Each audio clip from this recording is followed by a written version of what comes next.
Évangile de Jésus-Christ selon saint Luc, chapitre 10, versets 25 à 37.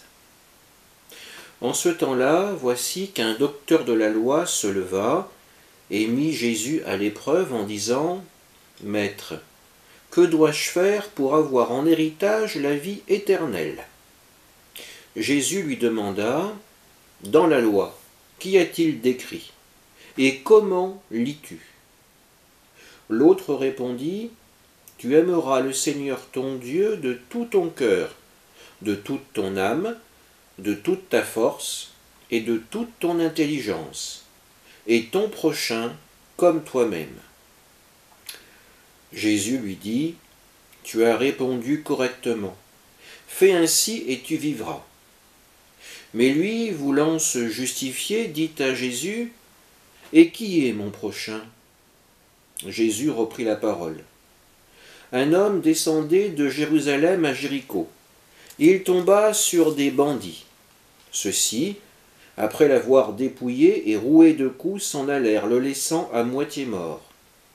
Par hasard, un prêtre descendait par ce chemin. Il le vit et passa de l'autre côté. De même, un lévite arriva à cet endroit. Il le vit et passa de l'autre côté. Mais un Samaritain qui était en route arriva près de lui, il le vit et fut saisi de compassion. Il s'approcha et pansa ses blessures en y versant de l'huile et du vin. Puis il le chargea sur sa propre monture, le conduisit dans une auberge et prit soin de lui.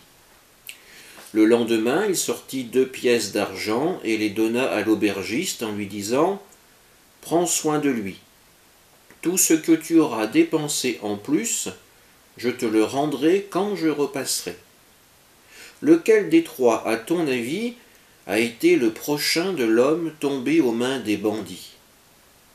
Le docteur de la loi répondit « Celui qui a fait preuve de pitié envers lui. » Jésus lui dit « Va, et toi aussi fais de même. » Parole du Seigneur.